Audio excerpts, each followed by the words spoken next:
बेटा आज हम लोगों को पढ़ना है एक नया आर्टिकल जिसका नाम है फॉर्मिक एसिड।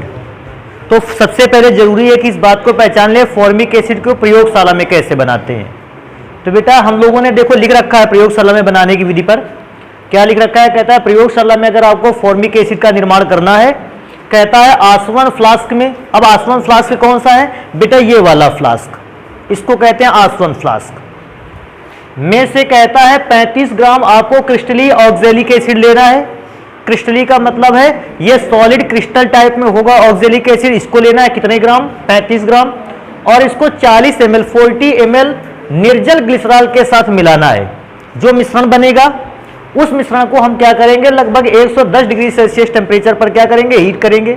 और जैसे हम 110 डिग्री सेल्सियस टेम्परेचर पर हीट करेंगे हमें दो चीजें मिलेंगी। सबसे पहली कि जैसे ही हीट करना स्टार्ट करेंगे कार्बन डाइऑक्साइड गैस निकलेगी। अब होगा क्या, आप कार्बन डाइऑक्साइड गैस निकलते रहने दीजिए, कुछ ही देर बाद कार्बन डाइऑक्साइड गैस का निकलना बंद हो जाएगा। जैसे ही कार्बन डाइऑक्साइड गैस का निकलना बंद होगा आप ऑक्जेलिक अम्ल के कुछ और थोड़े से क्रिस्टल मिला दोगे।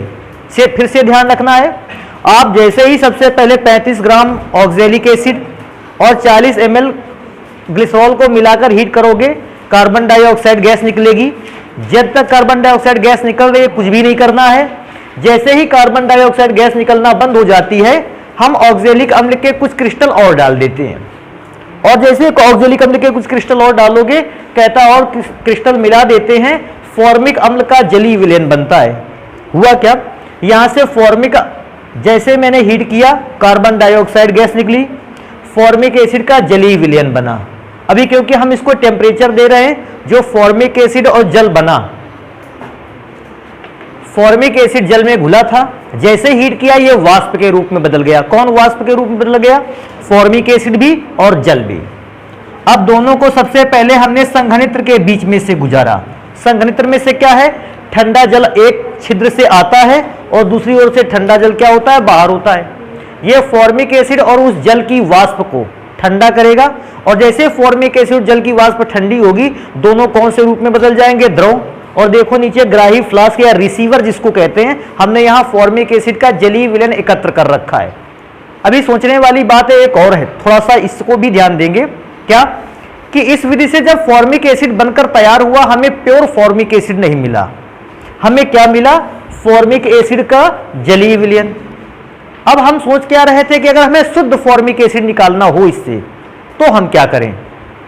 तो बेटा सामान्य विधियां इस पर कार्य नहीं करती हैं। आप सोचें हम इसका अलग से आसवन करा लें, प्रभाजी आसवन करा लें, क्रिस्टलन करवा लें और फॉर्मिक एसिड को जल से अलग कर दें। बेटा ये सामान्य कोई भी प्रोसेस फॉर्मिक एसिड से जल को अलग नहीं कर सकता।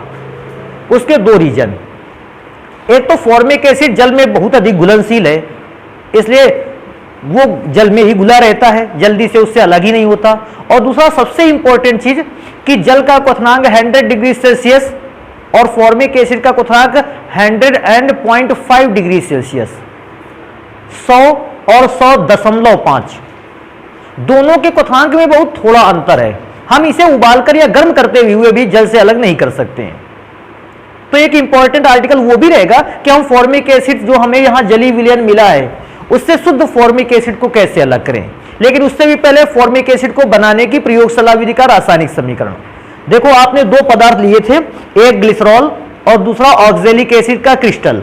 तो बेटा ग्लिसरॉल को अगर हम लिखें तो ग्लिसरॉल का फॉर्मूला होता है CH2OH, single bond CHOH, single bond CH2OH। अभिक्रिया ध्यान से देखना बेटा, अभिक्रिया देखने में ऐसा लगेगा काफी बड़ी है लेकिन ऐसा कुछ भी नहीं है, आप आसानी से इसको समझ सकते हो। आपको बेटा अभिक्रिया करवानी है इसकी ऑक्जेलिक अम्ल से। ऑक्जेलिक अम्ल का फॉर्मूला क्या होता है, COOH, सिंगल बॉन्ड COOH, कुछ ऐसा लिखते हैं COOH, सिंगल बॉन्ड COOH, ऐसे इसको लिखते हैं। अभिक्रिया करवाने में आसान रहेगा। अभिक्रिया करवाने में कैसा आसान रहेगा, इस चीज को चेक करेंगे बेटा। अगर अभिक्रिया में से चेक करोगे तो ये H इस OH को लेके क्या हो जाएगा, अलग। या मैं ऐसा सोच सकता हूं, थोड़ा सा इसको और अच्छा कर लेते हैं, इसका H इसके OH को लेके अलग हो जाता है। अगर H OH को लेके अलग हो जाएगा, सबसे पहला पदार्थ क्या बनेगा, जल, क्योंकि साइड प्रोडक्ट है जल। मैं इसको तीर के निशान के नीचे लिख रहा हूं। हमेशा कोई भी साइड प्रोडक्ट बने हो सके तीर के निशान के नीचे इसको लिखो। अभी चेक करेंगे बचा क्या क्या। तो मैं तो सोचता हूं अभी ऊपर तो कोई चेंज नहीं आया, CH2OH single bond CHOH single bond CHO। अभी चेक करेंगे सिंगल बॉन्ड CH2 कितने O, double O C single bond COOH। अभी मैं इसका नाम पढ़ के सुना रहा हूं, क्या है नाम इसका। अभी ध्यान दो, इसमें से एक फॉर्मूले पर ऑक्जेलिक अम्ल का केवल फॉर्मूला ध्यान देना है बेटा। ये ऑक्जेलिक अम्ल का था फॉर्मूला, उसमें से ऑक्जेलिक अम्ल में से केवल एक हाइड्रोजन हटा है ना।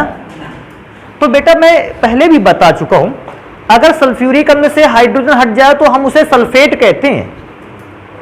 इसी प्रकार अगर ऑक्जेलिक अम्ल से H हट जाए हम उसे कहेंगे ऑक्सलेट।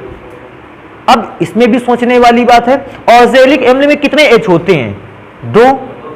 अगर एक H हटा है मोनो ऑक्जिलेट और 2 H हटे हैं डाई ऑक्जिलेट। तो अभी आप देखो विक्रिया में आपने एक ही H तो हटाया है, तो मतलब ऑक्जेलिक अम्ल से जैसे ही एक H हटा हम इस वाले भाग को, यहां से यहां तक के भाग को कहने वाले हैं मोनो ऑक्जिलेट। अभी सोचो मोनो ऑक्जिलेट किससे विक्रिया की थी इसने, ग्लिसरॉल से। तो इसका नाम क्या रहेगा बेटा, ग्लिसरॉल मोनो ऑक्जिलेट। तो बेटा इसका नाम है ग्लिसरॉल मोनो ऑक्जिलेट। तो इसको ध्यान रखोगे, ग्लिसरॉल के फॉर्मूले में मोनो का मतलब एक हाइड्रोजन हटाकर ऑक्जेलिक अम्ल को रखा गया है, इसलिए ग्लिसरॉल मोनो ऑक्जिलेट। बेटा फिर इसको हम 100 डिग्री सेल्सियस से 110 डिग्री सेल्सियस टेम्परेचर देंगे। अब टेम्परेचर के उस इफेक्ट में होगा क्या, यहां से CO2 गैस अलग होने वाली है बेटा। अगर यहां से CO2 गैस अलग होगी तो मैं चेक करूंगा मेरे पास बचता क्या है। ऐसी सिचुएशन पर बचने वाला है CO2 गैस अलग हुई तो मैंने एरो के साइन के नीचे -CO2। अभी चेक करेंगे अभिक्रिया में कौन कौन सा पदार्थ बचा, CH2OH सिंगल बॉन्ड CHOH। बेटा ध्यान से देखो इसको, एक तो CH2 बचा, अगर देखा जाए तो COOH भी बचा है इस जगह पर। तो बेटा हम यहां लिखेंगे COOH। अभी एक और काम करेंगे, अब हम लास्ट स्टेप रखेंगे इस पे कि इस पर अभिक्रिया हो जल की। अब बेटा जल की अभिक्रिया कैसे लिखा जाए, इसको थोड़ा सा अपने दिमाग में रखने वाली बात है। अगर यहां समझ गए कुछ भी दिक्कत नहीं है। आपने इनके बीच का बॉन्ड ब्रेक किया, जल को कैसे रखना है, H यहां OH यहां। थोड़ा सा बस ये बात आपको समझनी पड़ेगी कि आपने यहां का, आप चाहते तो प्लस लगा के यहां जल को लिख सकते थे, मैंने H2O लिखा यहां, लेकिन वो H2O रिएक्शन कैसे करेगा, H2O को कैसे ब्रेक कर सकते हैं, H और OH में। मैंने ये बॉन्ड ब्रेक किया, एक और मैंने H लिखा और दूसरी ओर मैंने क्या लिखा, OH। हो गई रिएक्शन। अब बेटा जो प्रोडक्ट बन रहे हैं उनको चेक करेंगे प्रोडक्ट क्या बन रहा है। तो बेटा मैं प्रोडक्ट को नीचे लिख लेता हूं, यहां पे इस जगह पे प्रोडक्ट को लिखेंगे। बेटा देखो जरा, CH2OH CHOH CH2OH क्या बनकर तैयार हुआ, CH2OH सिंगल बॉन्ड CHOH और सिंगल बॉन्ड फिर से CH2OH। यार ये तो ग्लिसरॉल मिल गया। अब क्योंकि ग्लिसरॉल मिल गया ठीक है, अभी लास्ट में चेक करेंगे क्या बचा, HCOOH HCOOH। बेटा इसी को तो फॉर्मिक एसिड बोलते हैं। अभी एक और चीज यहां पर विशेष ध्यान देंगे। पहले तो ऐसी सिचुएशन पे जब ये CO2 निकल गया, जल तो मैंने बाद में जोड़ा, ये कंपाउंड का नाम क्या था। अभी सोचो COOH में आप देखें ध्यान से, फॉर्मिक एसिड का सूत्र क्या होता है, HCOOH। इसमें से H हटा के ग्लिसरॉल को लगा दिया गया था।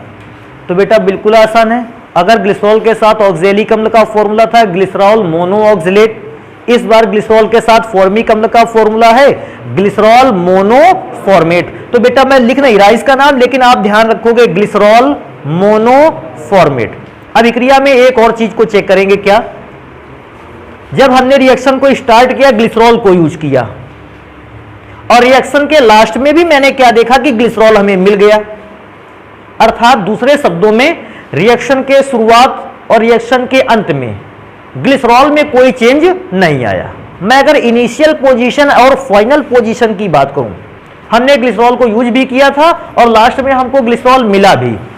इसका मतलब ग्लिसरॉल एक प्रकार का उत्प्रेरक पदार्थ है, क्योंकि उत्प्रेरक की विशेषता होती थी, क्या होती थी विशेषता उत्प्रेरक की? उत्प्रेरक अभिक्रिया के शुरुआत से लेकर अंत तक चेंज नहीं होते थे।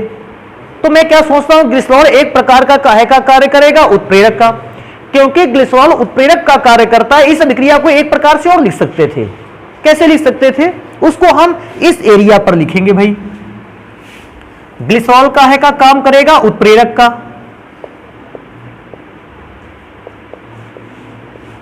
अगर ग्लिसरॉल उत्प्रेरक हो गया तो सबसे बड़ी प्रॉब्लम है कि फिर रिएक्टेंट कौन बनेगा?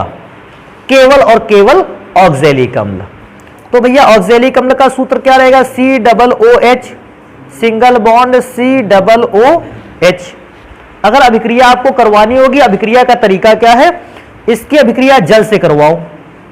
बेटा जल से अभिक्रिया कराओगे, ये बॉन्ड ब्रेक होगा, ध्यान देने हैं आप लोगों को। अगर ये बॉन्ड ब्रेक होगा तो एक और देंगे H और एक और हम क्या देंगे? OH। सोचो अगर H और OH दोगे, ऊपर वाले पार्ट पर क्या बनेगा? HCOOH फॉर्मिक एसिड बना। मैं चेक करूंगा मेरे पास यहां क्या बचा। बेटा ध्यान से इनको जोड़ के देखो, लिखा है H2CO3। H2CO3 तो वैसे भी अनस्टेबल कंपाउंड था, H2O प्लस। तो ऐसी भी अभिक्रिया लिखी जा सकती है जब, लेकिन उस समय ओवरऑल रिएक्शन जब आप एक साथ पूरा देख लेते हो, आपको ये पता चल जाता है ग्लिसरॉल शुरुआत में भी था, लास्ट में भी था, तो ये उत्प्रेरक इसको बना दिया जाए। अभिक्रिया में ऑक्जेलिक अम्ल और जल केवल करेगा। अभी एक काम और करेंगे यहीं पर थोड़ा सा। ऑक्जेलिक अम्ल से जल को अलग करने के लिए सबसे पहला काम आपके पास एक है, क्या है? मैं यहां लिखता हूं बेटा उसको। आप फॉर्मिक एसिड ले ले। फॉर्मिक अम्ल से अगर आपको जल को अलग करना है, आप इसकी अभिक्रिया करवाएं PbCO3 से, लेड कार्बोनेट से। अभी हो गया क्या? हम HCOOH 2 मॉलिक्यूल लेते हैं। बेटा ध्यान से देखने वाली बात है, हम सबसे पहले फॉर्मिक अम्ल जल में घुला हुआ था, हमने जल से इसको अलग करने के लिए फॉर्मिक अम्ल की उस जल में घुले हुए विलयन से किसकी अभिक्रिया करवाई? लेड कार्बोनेट की। बेटा ये H इस CO3 से अभिक्रिया करेगा। आप लोगों को अंदाजा है क्या बनेगा? H2CO3, उसको क्या लिखेंगे आप? H2O plus. बेटा अगर थोड़ा सा और अच्छा चेक किया जाए, मेरे पास अब बचता क्या है? ऊपर HCOO, नीचे HCOO और Pb। इसको लिख क्या सकते हैं? अगर आप लिखना चाहें HCOO का होल ट्वाइज Pb। बेटा इसका कोई नाम भी पूछेगा, क्या है? फॉर्मिक एसिड और लेड से मिलकर बना है, लेड फॉर्मेट। अभी ध्यान देने वाली बात है, ये वाला पदार्थ हमारा कैसा है? सॉलिड। तुम बताओ हमको, ये फॉर्मिक अम्ल काहे में घुला था? जल में। अब हमने फॉर्मिक अम्ल पर लेड कार्बोनेट को मिलाकर उस फॉर्मिक अम्ल वाले भाग को कैसे फॉर्म में चेंज कर लिया है? सॉलिड। अब हम इसको क्या करेंगे? छानेंगे। अच्छा छानेंगे तो फिल्टर पेपर पे नीचे छनकर कौन आ जाएगा? जल, और ऊपर रह जाएगा फॉर्मेट, क्योंकि ये सॉलिड है। अब जब छनकर मेरे पास लेड फॉर्मेट आया, जल नीचे निकल गया छनकर, तो मैंने जल को क्या कर लिया? अलग। अब इस लेड फॉर्मेट से एक काम करना है। लेड फॉर्मेट से अगर मैं लेड को हटा दूं और कहीं धोखे से इस जगह पर H आ जाए, तो शुद्ध फॉर्मिक एसिड क्या कर सकते हैं? बना सकते हैं। भाई एक बार मैं दोबारा से इस बात को रिपीट कर दूं, फॉर्मिक एसिड कहां पर घुला था? जल में। हमने इसकी अभिक्रिया लेड कार्बोनेट से कराई और फॉर्मिक एसिड को कौन से रूप में बदल दिया? लेड फॉर्मेट में। ये कैसा फॉर्म होता है? ठोस। फिर हमने इसको फिल्टर पेपर से छाना, तो फॉर्मिक एसिड में जो जल था वो तो फिल्टर पेपर से छन के नीचे चला गया। फिल्टर पेपर पर कौन बचा? Lead formate. अब हमें क्या है? इस फिल्टर पेपर पर रखे लेड फॉर्मेट को अलग कर लेना है, रखना है अलग, और उसमें थोड़ी सी हाइड्रोजन सल्फाइड गैस को प्रोवाइड करना है। चेक करेंगे बचे हुए अगर लेड फॉर्मेट पर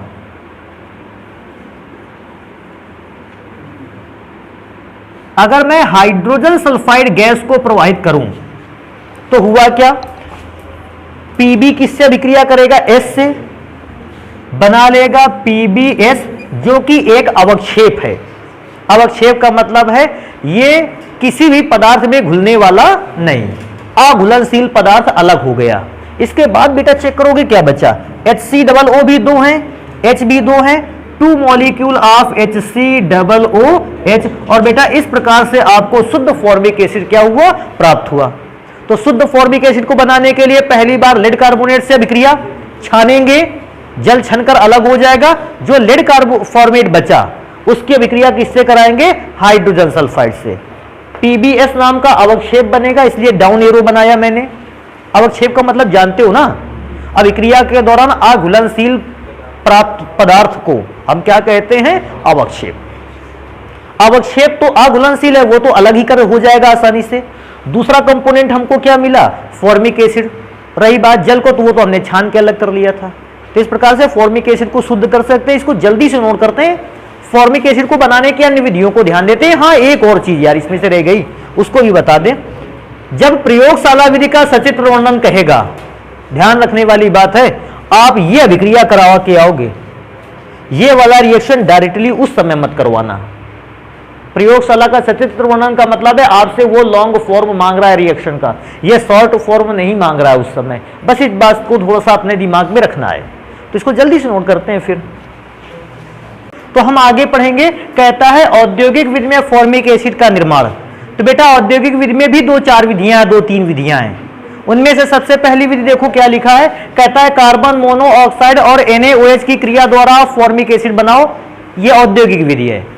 कार्बन मोनोऑक्साइड का फॉर्मूला बेटा होता है CO, और सोडियम हाइड्रोक्साइड का फॉर्मूला NaOH। मैंने इन दोनों की अभिक्रिया करवाई 6 से 8 वायुमंडल दाब पर बेटा, और तकरीबन 200 डिग्री सेल्सियस ताप पर। बेटा ये दोनों कंपाउंड अगर एक दूसरे से मिलेंगे, एक कंपाउंड बनाकर तैयार करेंगे जिसका नाम है HCOONA। चेक करो, एक H था मैंने लिख दिया, C के पास 2 O है, COO हो गया, और लास्ट में Na। इसका नाम बेटा सभी जानते हो, सोडियम क्या नाम है, फॉर्मेट। अभी सोडियम फॉर्मेट बन के तैयार हुआ, लेकिन हमको क्या बनाना था, फॉर्मिक एसिड। तो हम करेंगे क्या, सोडियम फॉर्मेट के 2 मॉलिक्यूल लेंगे और उन 2 मॉलिक्यूल की अभिक्रिया करवाएंगे H2SO4 से। बेटा ध्यान देने वाली बात है, ये वाला Na और ये वाला Na अभिक्रिया किससे करेगा, SO4 से। Na मिलकर अगर SO4 से अभिक्रिया करता है Na2SO4, सोडियम सल्फेट बना। अभी मैं चेक करूंगा, HCOO यहां बचा, HCOO यहां बचा, और यहां भी कितना H बचा, 2। एक H दोनों को देने लायक है। बनकर क्या तैयार होगा, 2HCOOH। तो फॉर्मिक एसिड को औद्योगिक विधि में इस तरह से पहले बना लिया। अभी एक और विधि को पढ़ेंगे। कहता है अगर आपके पास कार्बन मोनोऑक्साइड है और आपके पास जल है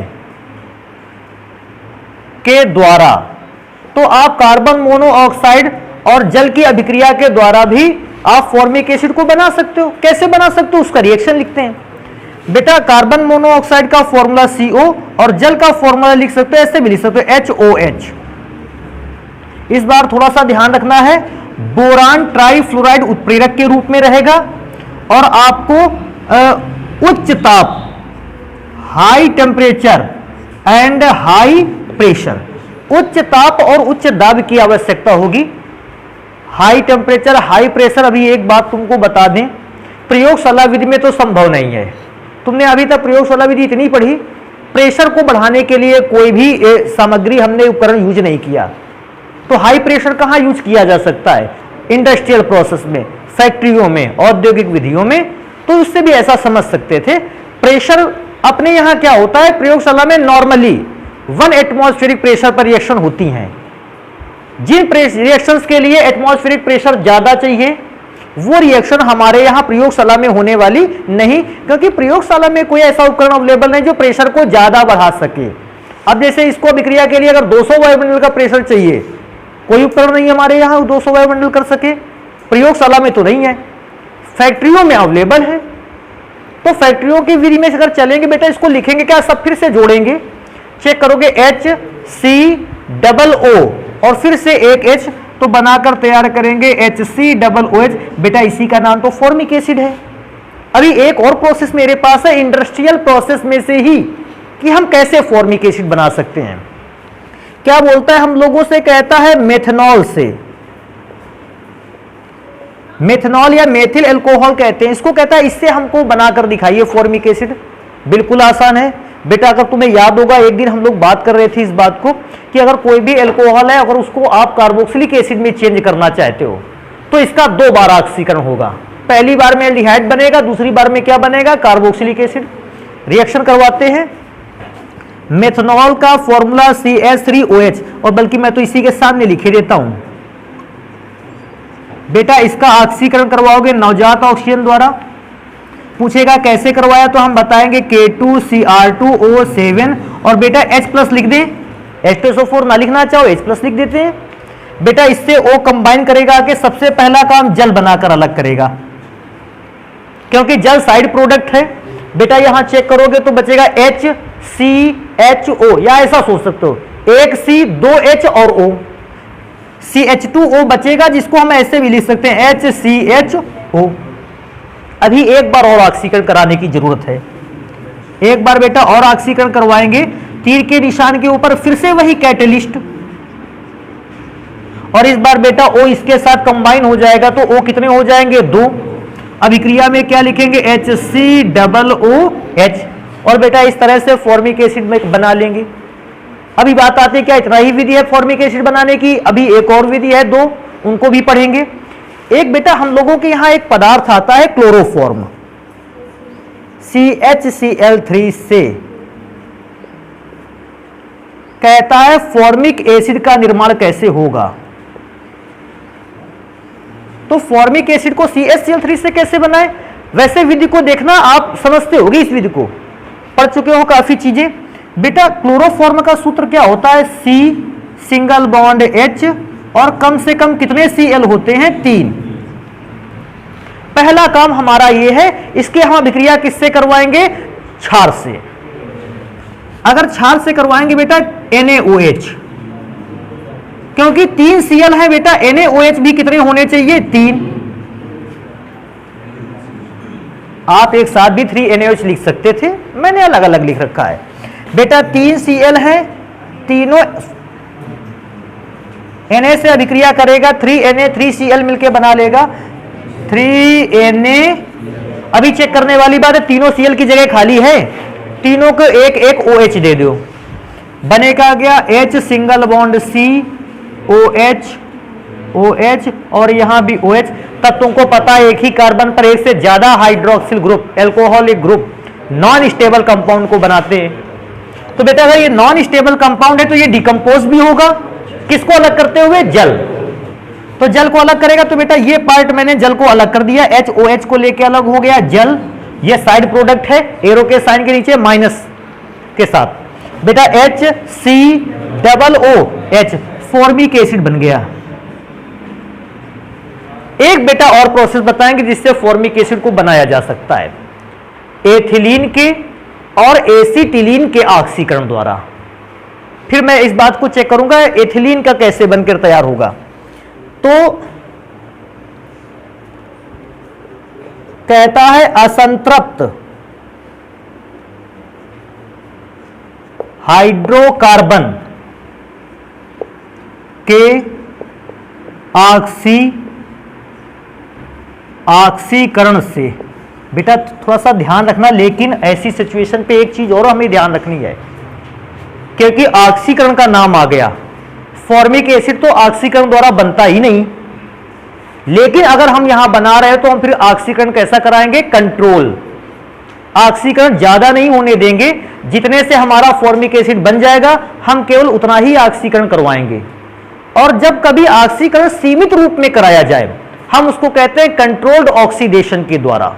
आप ऐसा भी लिख सकते थे कि असंतृप्त H का मतलब हाइड्रो, C का मतलब कार्बन के कंट्रोल ऑक्सीकरण के द्वारा या सीमित ऑक्सीकरण के द्वारा, आप ऐसे भी लिख सकते थे। क्योंकि असीमित ऑक्सीकरण में क्या होगा, फॉर्मिक एसिड बनेगा और फिर वो ऑक्सीकृत होकर H2O CO2 में चेंज हो जाएगा। समय को बर्बाद किए बिना भैया मैं अभिक्रिया लिखना स्टार्ट करता हूं। एथिलीन का सबसे पहले CH2 डबल बॉन्ड CH2, बेटा इसका ऑक्सीकरण करवाना है। और सिंबल कौन सा चाहिए? या तो प्रबल ऑक्सीकारक में आप HNO3 को यूज कर सकते हो या आप इसको यूज भी कर सकते हो, KMnO4 का H2SO4 के साथ विलयन।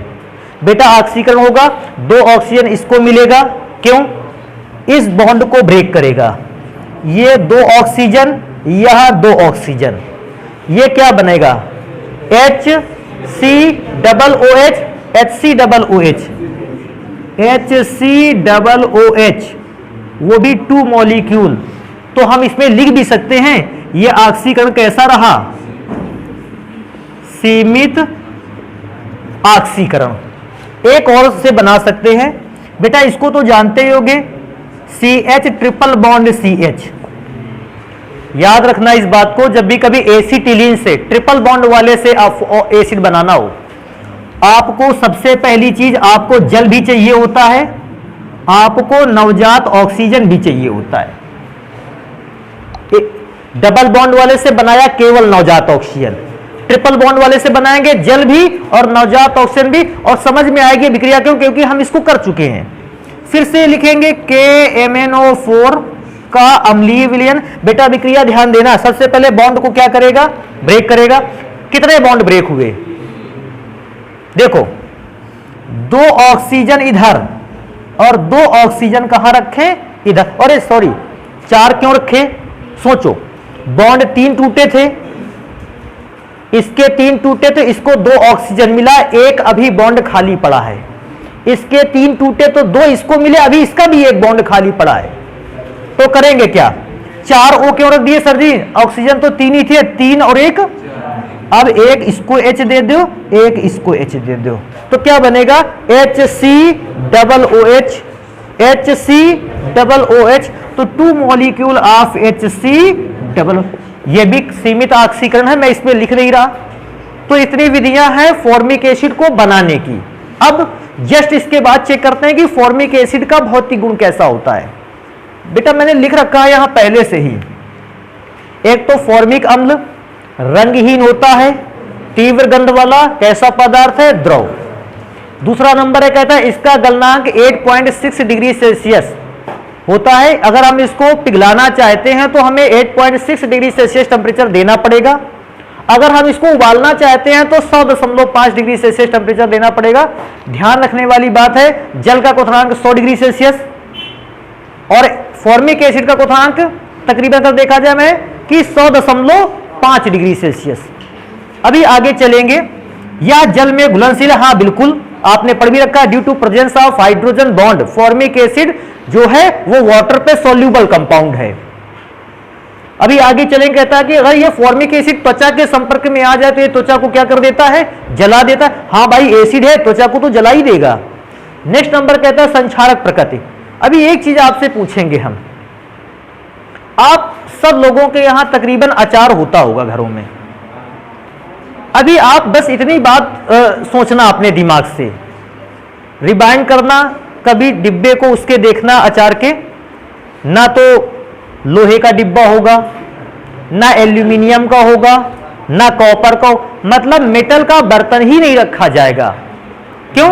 क्योंकि अचार एक प्रकार का क्या है? एसिड, और एसिड धातु के बर्तनों का क्या कर देते हैं? संक्षारण, उन्हें खराब कर देते हैं।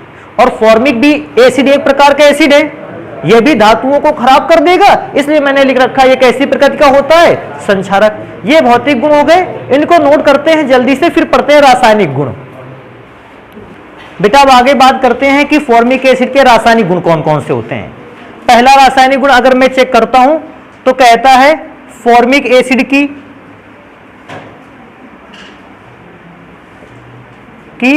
H2SO4 से क्रिया है। तो बेटा मैं चेक करूंगा कि अगर फॉर्मिक एसिड H2SO4 से विक्रिया करता है, ये कैसे विक्रिया करेगा? फॉर्मिक एसिड का फॉर्मूला HCOOH। अगर बेटा H2SO4 से क्रिया करवाते हैं 160 डिग्री सेल्सियस टेम्परेचर पर, तो बेटा H2SO4 तो सबको पता है निर्जलीकारक है, जल को अलग करेगा।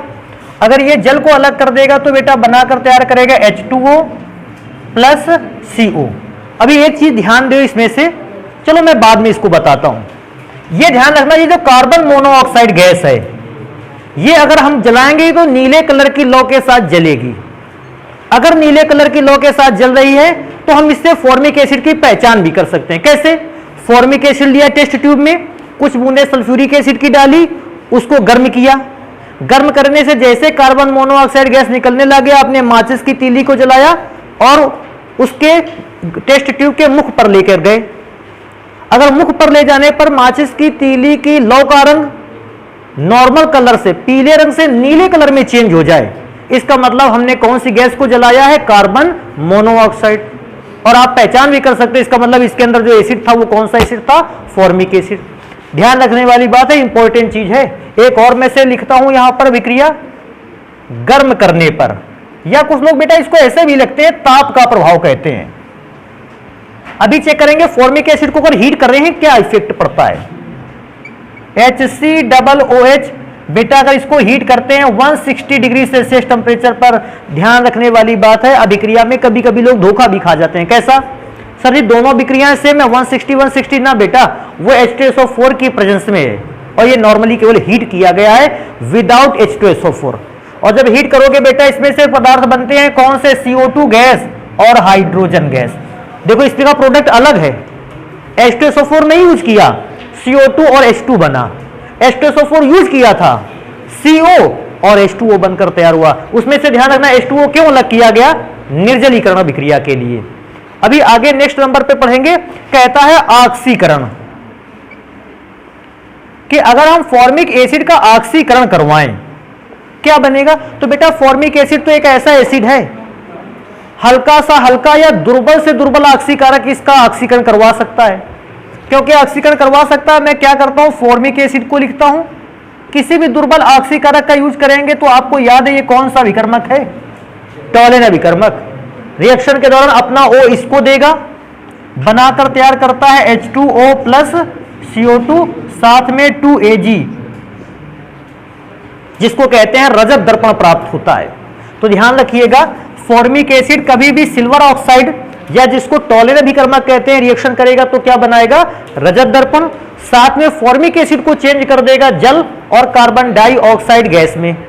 बेटा आगे नेक्स्ट, ये तो रासायनिक गुण हो गया। अगला रासायनिक गुण पढ़ते हैं, कहता है NaOH से क्रिया, कि अगर हम फॉर्मिक एसिड से NaOH की अभिक्रिया करवाएं क्या बनकर तैयार होगा? तो बेटा फॉर्मिक एसिड का सूत्र HCOOH। बेटा NaOH का फॉर्मूला यूज करेंगे तो NaOH यूज करेंगे। ध्यान रखने वाली बात है बेटा, अगर हम इसको चेक करें तो HCOO अगर देखा जाए ये माइनस चार्ज, अम्ल है इसलिए प्लस चार्ज। NaOH तो क्षार होता है, Na पे प्लस OH पे, पहला काम H प्लस वाला OH माइनस से अभिक्रिया करेगा, जल बनाकर तैयार करेगा। बचेगा क्या? HCOO Na। लेकिन अभी ध्यान देने वाली बात है, HCOO Na का मतलब सोडियम फॉर्मेट बना, तो बना हुआ सोडियम फॉर्मेट दोबारा अभिक्रिया कर लेता है NaOH से। मतलब जैसे कोई सोचे एक बार अभिक्रिया होगी अब नहीं करेगा, अगर NaOH ज्यादा है तो ये दोबारा कर लेता है NaOH से। बेटा अगर ये दोबारा NaOH से अभिक्रिया कर लेता है, देखते हैं बनता क्या है। ध्यान देने वाली बात है, ये वाला पार्ट टूट के अलग हो गया, Na2CO3। सॉरी थोड़ा सा गलत हो गया है, इसको ऐसे कर लेते हैं Na2CO। अभी चेक करेंगे कौन सी गैस प्राप्त हुई? H और H हाइड्रोजन गैस प्राप्त हुई। इसको भी ध्यान रखना है कि दोबारा से भी एसिड अभिक्रिया कर लेता है। एक और रिएक्शन को चेक करेंगे, अगला रिएक्शन है, कहता है एथेनॉल से क्रिया, C2H5OH से क्रिया। बेटा अगर एथेनॉल से रिएक्शन को चेक करेंगे, फॉर्मिक एसिड का फॉर्मूला क्या होता है? HCOOH। एथेनॉल का फॉर्मूला होता है C2H5OH। अभिक्रिया होती है अम्ल की प्रेजेंस में, और बेटा जैसे अम्ल की प्रेजेंस में अभिक्रिया होती है, अगर देखोगे आप HOH को लेके अलग हो जाता है। अगर HOH को लेके अलग होगा, बना डालेगा H2O। मैं क्या सोचता हूं, मेरे पास बचा क्या? HCOO C2H5 कोई पूछेगा इसका नाम क्या है?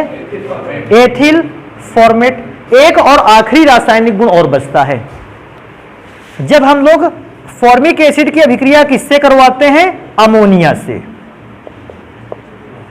इसको ध्यान रखने की भी जरूरत है बेटा। फॉर्मिक एसिड का फॉर्मूला HCOOH, अमोनिया का सूत्र NH3। ध्यान रखेंगे इसको, NH3 जैसे ये अभिक्रिया करेगा इसके साथ जुड़ जाएगा। जब इसके साथ जुड़ेगा बेटा तो बना डालेगा HCOONH4। NH3 S से जुड़ा, NH4 बना डाला इसने, अमोनियम फॉर्मेट। अब हम इसको क्या करेंगे? हीट करेंगे, गर्म करेंगे। गर्म करेंगे बेटा, यहां से 2H, यहां से O, 2H और O अलग होंगे, क्या बना डालेगा बेटा? H2O बनेगा। तो बचेगा क्या? HCO NH2 HCO। और बेटा N के बाद 2 H तो बचा था। ध्यान रखना एमाइड ग्रुप है क्योंकि CONH2 लिखा है। इसके दो नाम, नॉर्मल सिस्टम पर फार्मेमाइड और आईयूपीएसी सिस्टम में मेथनामाइड। अगर बेटा इसको हम हीट करें P2O5 की प्रेजेंस में, फास्फोरस पेंटा ऑक्साइड की प्रेजेंस में बेटा इसको हीट करें अगर, तो बेटा O किसके साथ फिर से अलग हो जाएगा? H2। बेटा बचेगा क्या? HCN hydrogen cyanide. ये बेटा गुण हो गए रासायनिक फॉर्मिक एसिड के। हालांकि रासायनिक गुण फॉर्मिक एसिड के और भी थे, लेकिन बेटा हम लोगों ने इसके पहले 3 क्लासेस पर केवल कार्बोक्सिलिक अम्ल के रासायनिक गुण ही पढ़े हैं। तो बाकी रासायनिक गुण आप वो तैयार रखोगे। अभी एक काम कर लेते हैं, चेक करते हैं कि इसके फॉर्मिक एसिड के उपयोग क्या है और इसकी परीक्षण कैसे किया जाता है, पहचान कैसे। उपयोग में क्या है? पहला उपयोग मैंने लिख रखा है फलों के संरक्षण में, फलों को खराब होने से बचाता है। दूसरा उपयोग है रबड़ के स्कंदन में। रबड़ एक प्रकार का लिक्विड है, इससे रबड़ को जमाते वक्त हम लोग स्कंदन कराते समय फॉर्मिक एसिड का यूज करते हैं रबड़ को जमाने में। कहता है रंगाई, कपड़े की रंगाई में यूज में आता है फॉर्मिक एसिड।